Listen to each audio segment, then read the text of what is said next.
Back in Uncanny X-Men issue 239, Mr. Sinister mused over the deaths of the X-Men. Doing so, he demonstrated a depth of knowledge that most bad guys could only dream of. Author Chris Claremont was establishing that information, but he didn't tell us how Sinister knew what he knew. But now, we know how he knew what he knew. Last issue, the combined forces of the X-Men and X-Factor headed back to where their story all began, at Xavier's School for Gifted Youngsters in Westchester, New York. After merging her memories with that of Madeline Pryor, Jean Grey used those memories to track down Mr. Sinister. They found their old home ransacked, torn apart by the villain in his quest to know them as well as he could in order to destroy them. They also found the demonically altered Blockbuster, who Havoc killed, as well as the murderous Sabretooth and Malice, who the X-characters beat but did not kill. They were actually in the process of interrogating Malice when the mansion exploded around them. Everyone seems to have survived, including Malice, but as Mr. Sinister arrived on the scene himself, she chastised him for nearly killing her. He isn't affected by her ranting, though. He scooped up the unconscious body of Jean Grey and ordered Malice to kill the now vulnerable X-Men.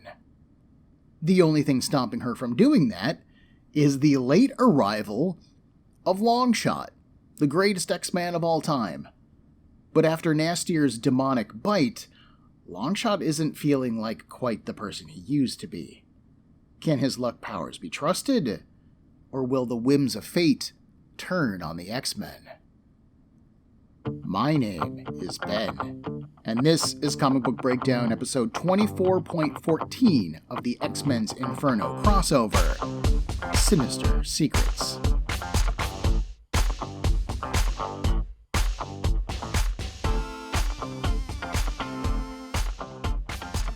The final comic that we will be covering as part of Inferno is X-Factor issue 39, written by Louise Simonson, drawn by Walt Simonson, inked by Alan Milgrom, and I did not know that Al Milgrom's first name was Alan, and colored by Gregory Wright. We open exactly where we left off. Sinister has Jean in his arms, he orders Malice to kill the X-people, and Longshot is just kind of standing there trying to keep him not from doing it. In order to buy Malice time, Sinister attacks Longshot physically and emotionally. He launches several energy blasts at Longshot while commenting on his faulty luck powers. The X-Man is surprised that Sinister knows about his powers because they haven't encountered each other, but as an audience, we aren't surprised. Simonson is using this scene to explain the tension regarding Longshot's situation. Lying on the ground, his face buried in the rubble, Longshot knows that Sinister is right. His luck only works when his motives are pure, and right now, his motivation is fear and rage. He's afraid of failing his friends. He's afraid of Sinister destroying them like he did Madeline. This forces him to rally. Longshot pulls off his bandolier and whips it out at Malice. The leather wraps around her ankles, tripping her for a moment. This distraction then gives Beast a chance to strike at Sinister. He launches at the villain feet first, but the attack fails. Sinister had noted his absence, and so did I, actually. Sinister ducks the kick and tries to blast Beast with energy, forcing him to gain some distance between them.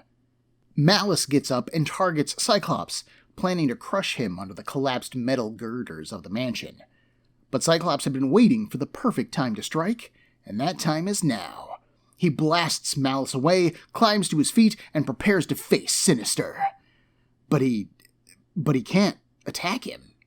His optic blasts won't fire. Sinister smiles. Scott always was a sissy.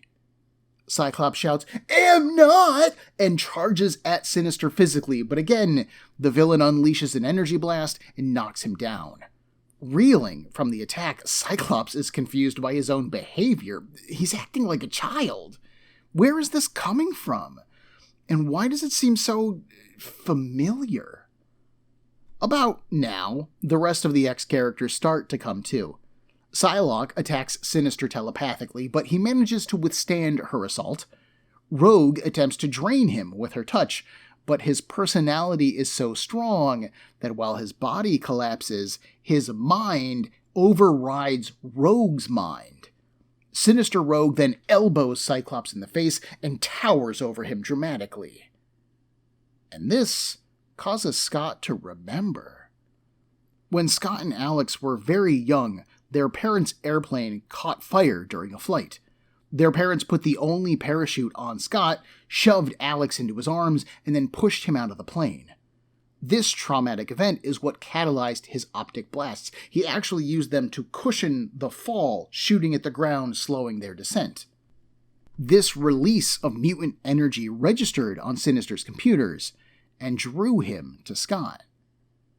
While the boy was recovering in the hospital, Sinister visited him.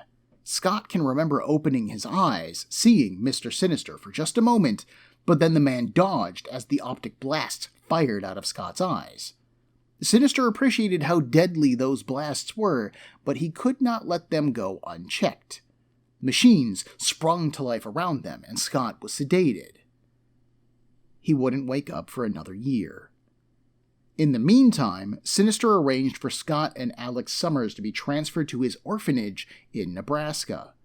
Eventually, he had Alex adopted, although he did keep an eye on the boy. He had planned to keep Scott for himself, but then Charles Xavier found him, recruited him into the X-Men, stealing him away. Skip ahead a few years, and then we have Maddie's portion of the story. But that doesn't matter now. Sinister has Jean. He doesn't need imitations.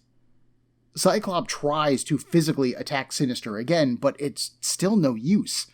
Releasing another blast of energy, Sinister restrains Scott with energy bonds. Madeline was stronger than Sinister thought she was, Scott says. She thwarted you. She pointed the way for us, and we're going to take you down. Sinister smiles. Yes, she did send you here. To your destruction. Havoc stands up now. Sinister has ruined so many lives. His, Scott's, the two women that he's loved. He's had enough. Havoc blasts Sinister with burning hot plasma. But the energy washes off of him like it's nothing. Casually, Sinister asks Malice to restrain the young man. She encases him in metal debris, but he still wants blood. He is more deadly than ever after the Inferno, Alex says, and he's going to get Sinister. So Sinister orders Malice to kill him again. She starts to crush him within the debris. His screams summon Colossus, but Malice can handle his organic steel body easily. Scott shouts at her to stop. In retaliation, Sinister floods his body with energy, racking him with pain. But the pain is reminding Scott of lost memories. While Scott was in Sinister's care, the villain attempted to put blocks in his mind. He needed to control Scott's power and teach him who his master was.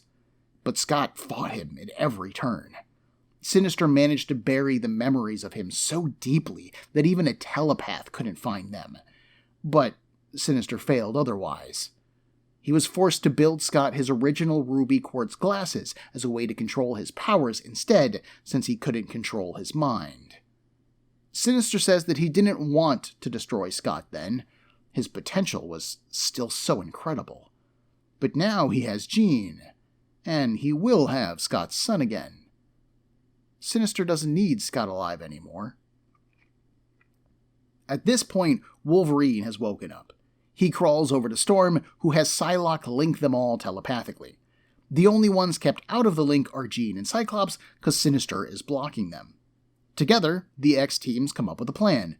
They figure that Sinister has spent a lot of time in this fight controlling Scott's optic blasts and restraining him. Sinister must be afraid of him, so they figure that he is vulnerable to those optic blasts.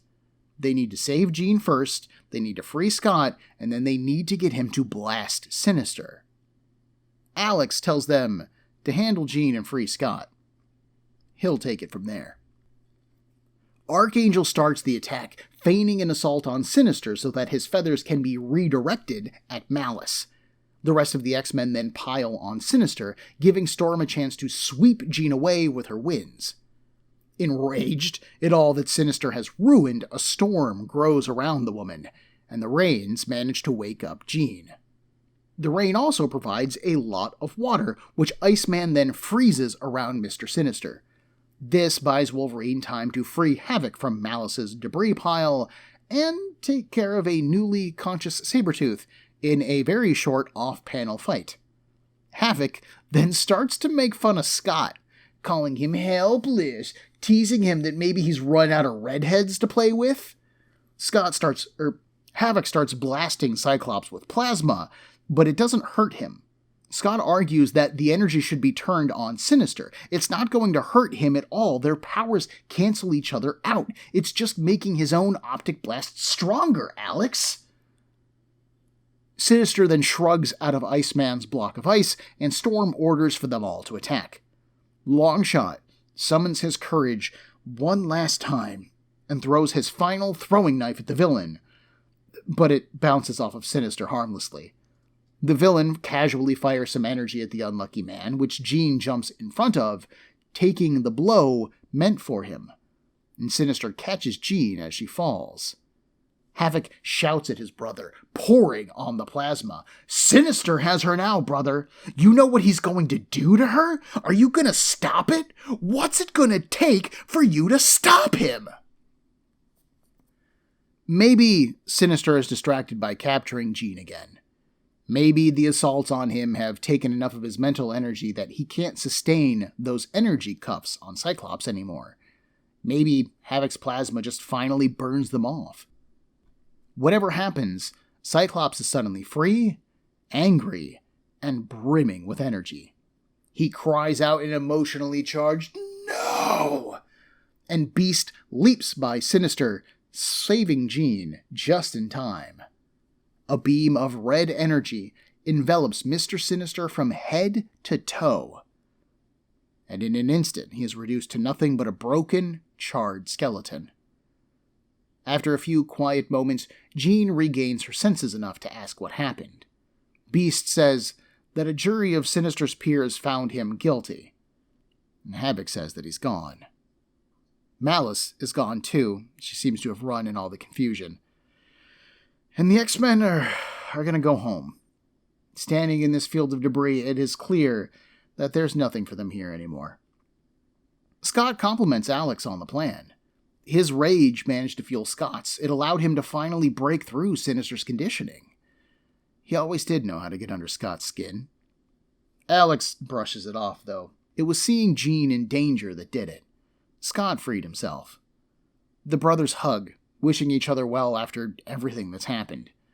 When they separate, Cyclops asks, "What about Xavier's dream? Where do they go from here?" Storm says the dreams don't die. But maybe their two teams have different roles to play in making that dream a reality. Dazzler, meanwhile, consoles Longshot. It wasn't bad luck after all. It was good luck that Jean got blasted, because then Scott got angry enough to blast Sinister away. See? It all worked out. But then a portal opens up behind them. Gateway at work. The X-Men wave goodbye to their friends and return to Australia and their own comic book. Cyclops says that ever since he came to Xavier's, he felt that something was wrong with him. It was something that drove him to combat, something that drove him to be in control, to be a leader. It was his unconsciousness, combating Sinister. But then he met Madeline, and he failed in every way possible. At first, he did blame Xavier for it, that maybe his training had somehow broken something inside of him. But now Scott knows the truth. He had been manipulated by a madman as a child. Jean takes his hand. But look at who you became in spite of that. Think about the courage it took to beat that manipulation. Cyclops comments that he's just too dumb to know when he's beaten. Archangel claps a hand on Cyclops' back.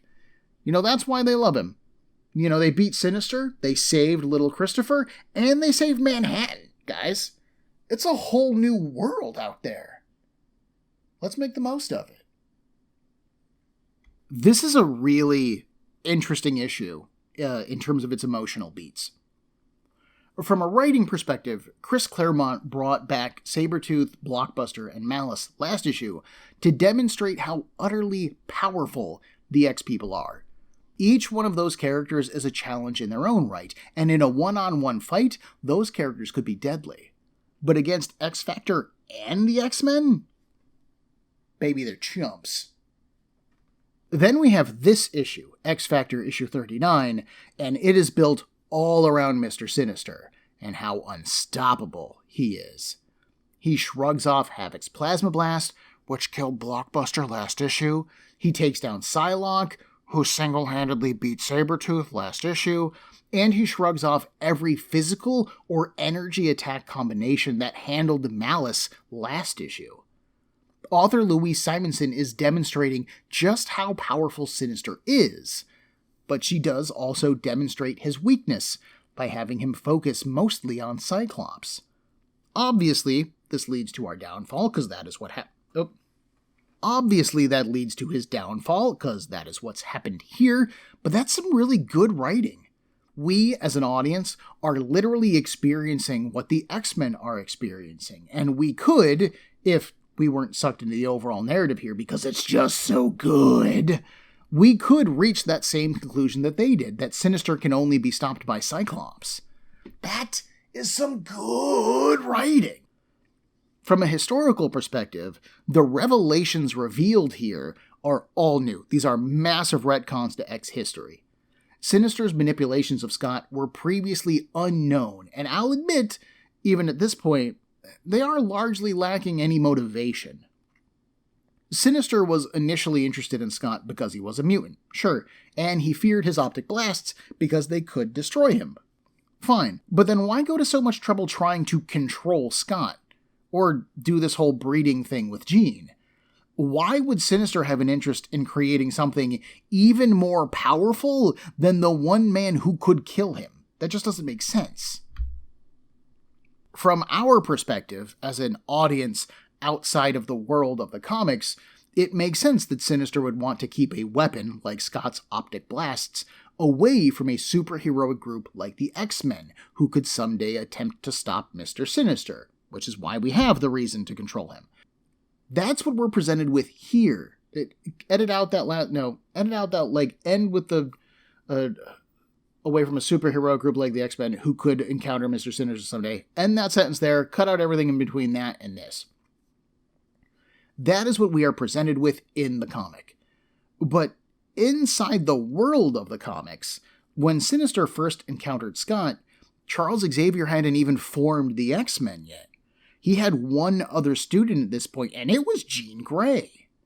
Xavier didn't know about Sinister at all. Sinister has no reason to suspect that Charles was up to anything.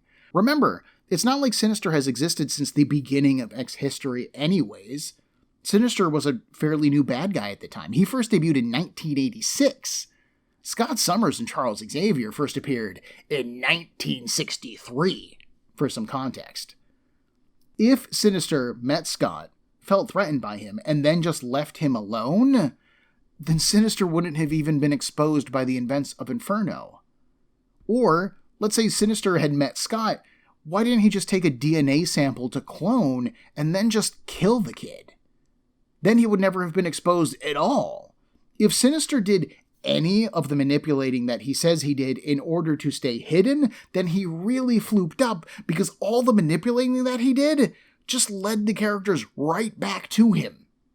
Sinister could have done absolutely nothing. He could have gone to check on Scott, Scott could have shot out an optic blast, and Sinister could have gone, "Whoa, buddy, I don't want anything to do with this," and he could have shot him full of drugs and then gone off and minded his own business.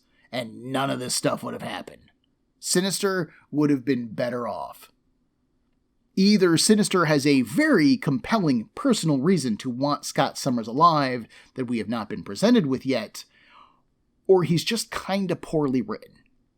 This issue, however, is not poorly written, because the big thing that it does that I really like is it makes us sympathize with Scott the wife abandoning Summers. By the time I finished reading this issue, I had almost completely forgotten about Madeline's involvement in this and all of the drama surrounding her. If Archangel hadn't mentioned little baby Christopher, I would have forgotten that kid goddamn existed. That is how action-packed and dramatically told these final 2 issues of Inferno are. They are a complete mind wipe of how terrible a person Scott Summers was to leave Madeline. And I love it because that's kind of the point. When author Bob Layton and artist Jackson Guise first pitched their idea for X-Factor to Marvel's editor-in-chief, Jim Shooter, they pitched the return of the original 5 X-Men. Obviously, this idea was complicated by Jean Grey being dead, but editor-in-chief Jim Shooter didn't care about that. Either Jean comes back to life for the book, or he will find somebody else to write the book who will bring her back. How do you sell a book where the tagline is, "The return of the original 4 X-Men and somebody else"? That's just not sexy. That doesn't sell. The return of the original 5 X-Men, they're back because you demanded it, boom. That's a best-selling book right there. This, however, meant forcing Cyclops to leave Madeline, even though it also meant assassinating Scott's character. Keep in mind, for a lot of people, Cyclops was the X-Man. He had been with the book since the beginning. Xavier considered him his son. He had led the team through several different incarnations and been the stalwart, stand-up hero type all the while. If the X-Men had a Captain America-like figure, then it was Mother Floopin' Cyclops. And now that hero, that paragon of heroism, was walking out on his wife and son. Claremont and Simonson knew that fans of the X-books, and fans of Cyclops in particular, would not like this move. But as authors, they couldn't stop it either. So, they created Mr. Sinister, who manipulated Madeline, so Mr. Sinister could take some of the heat. They had Jean reject the Phoenix memory and had it then go to Madeline, so Jean got to take some of the heat as well. And now, here at the very end, when we learn that whatever quote-unquote bad was inside Scott was a result of Sinister's manipulations, once again, Scott Summers is freed of the blame. None of this was Scott's fault, we're being told. It was all Sinister's doing. And this issue does an amazing job making me believe that.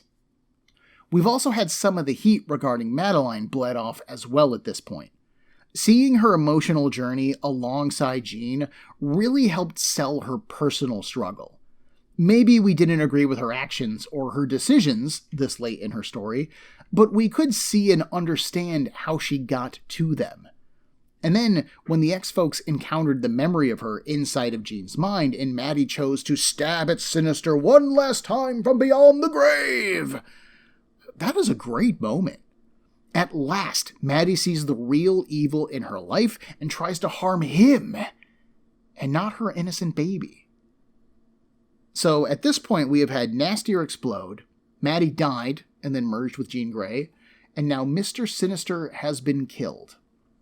That's a pretty kill-heavy X-Men plotline. I can't think of another story arc where the X-Men have either killed or been privy to the death of this many villains back-to-back in a row. And I would like to point out, given how much of this story has been built around the X-Men's willingness to kill, and in theory, Cyclops and Jean Grey's unwillingness to kill, that by the end of it, Cyclops has racked a body count. He killed Mr. Sinister. And admittedly, Simonson does do a little bit of work to make us accept that he killed him, to make it more of a, if you don't do this, more bad things are going to happen kind of thing. But then we also have that small moment at the end where Beast says that a jury of Sinister's peers judged him and found him guilty. This is not the vigilante murder of a bad guy that Storm committed with Nastier, or that the Punisher does when he's gunning down mobsters in the streets. Cyclops killing Mr. Sinister, quote-unquote, was part of a legal proceeding, as far as Beast is concerned. This is a group of people who looked at this guy and went, he's too dangerous to live. He has to die. And so Cyclops kills him. Obviously, that's a bit of a retroactive justification, as Cyclops kills him, and then Beast is like, whoa, hey, everybody, we were cool with killing this guy, right? That was the plan for the beginning, huh? We got it? Cool. Everybody's straight. And I almost feel like it's more of an emotional out for Scott to alleviate him of some of the guilt of having to do this, when up to this point, Scott's the only person who's been like, maybe we shouldn't kill people, guys. I think that's a bad idea. Because again, he's the stalwart hero of the X-Men. Even Jean Grey, last issue, sweet Jean Grey, everybody's sweetheart Jean Grey was going, we should kill Mr. Sinister. With a straight face, no joke seriousness. And that's a small moment that I really, really love. It does go without saying, folks, that everyone's emotional mileage with this story is going to vary. I am sure that there are fans who read this and they kept their grudge against Cyclops for a good long while. I'm sure that there are people who hated Madeline for all that she did, or at least tried to do. I mean, killing your baby is kind of a big thing. But for me, maybe it's the fact that I have been knee-deep in Inferno for 15, 16 weeks at this point. But I'm kind of glad that this is over. Just from an emotional standpoint, like, I'm ready to forgive Scott. I am ready to let Maddie rest. And God, I'm ready to dance on Mr. Sinister's grave. However, we are a little bit we're not far from done, but we're not done yet. There are going to be two wrap-up episodes for this crossover. In next week's episode, I will be covering some additional behind-the-scenes information that I just couldn't find a way to work into the main series without derailing the narrative for too long. I will also be wrapping up my overall thoughts on the crossover as a whole and pointing out some neat story details and just how well the story was told. Our second episode, a week later, is going to explore the far-reaching effects of Inferno. Because this is comics, baby! And just because Illyana is a child, Madeline is dead, and this crossover is over 30 years old, that doesn't mean it's done affecting things. The ashes of the fires are going to spread far and wide, touching comic book stories to this very day. Join me in a week for Comic Book Breakdown episode 24.15 of the X-Men's Inferno crossover. From Sparks to Ashes, Part 1. Everyone, there are a million podcasts vying for your time and attention, and I'd like to thank you for listening to mine. If you would like to get in touch with me to share a concern, request a series, compliment me, berate me, whatever you like, send me an email at cbbreakdown@gmail.com. Otherwise, thanks for listening.